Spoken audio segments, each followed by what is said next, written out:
Un père engagé, c'est un papa qui fait tout en fonction de ses possibilités pour que ses enfants se sentent bien, heureux, dans n'importe quel milieu où ils évoluent.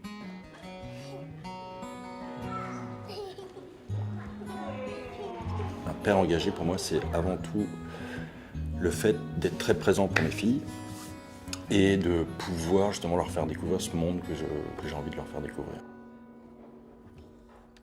Pour moi, dans ma tête, l'engagement d'un père, ça peut prendre plusieurs formes, mais j'ai l'impression que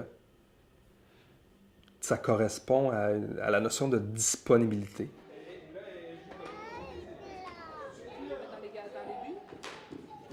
Une disponibilité qui ne correspond pas à du présentéisme. Là, être présent, c'est une affaire, mais être vraiment présent, c'en est une autre. Un peu comme, pas un Superman, mais presque là. Il doit toujours être là à l'affût, comme un renard à l'affût du problème, que ce soit pour le résoudre ou également pour accompagner son enfant dans son développement, etc. De le laisser vivre et d'être là pour la guider. C'est ça que je me suis rendu compte pour être un parent. Au début, je pensais que c'était comme un peu difficile, mais c'est plus comme d'être là pour elle. Ah, 40 minutes, c'est bien trop long, monsieur. Si je meurs demain, est-ce que j'ai tout fait pour que mes filles soient indépendantes? Pas encore, pas encore. Donc, c'est un travail de longue haleine. C'est un travail qui, jusqu'à temps qu'elles sont dans la peut-être mi-vingtaine. Alors, être un papa engagé, c'est être un papa qui est au fait des activités communautaires qui se passent dans sa ville. Qu'on soit papa célibataire, papa toujours en couple, ou peu importe la situation conjugale ou familiale, il y a beaucoup de services communautaires ou d'associations au Québec, notamment à Montréal, qui fournissent des supports aux papas. Donc un papa engagé, c'est un papa qui véhicule son expérience au sein d'un réseau, que ce soit associatif, même un réseau personnel.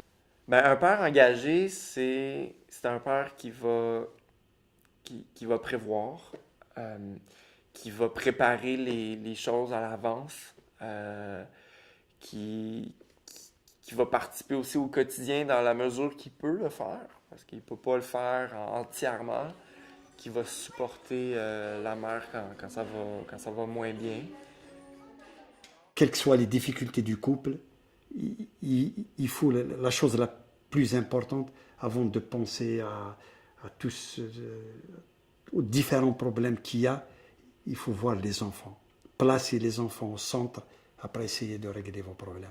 On s'engage aussi pour véhiculer ou pour communiquer son expérience de papa auprès d'autres papas qui n'ont pas forcément la même expérience ou de futurs papas qui ne sont pas encore papas mais qui aimeraient bien avoir des retours. Moi, quand j'ai été papa, mes premiers mois, quand je prenais le taxi, ça m'est arrivé sur des déplacements professionnels où des chauffeurs qui attendaient des enfants, mais ils ne voulaient plus me lâcher. C'était oh, est-ce qu'on dort moins quand on est papa? Comment se passent les premières semaines?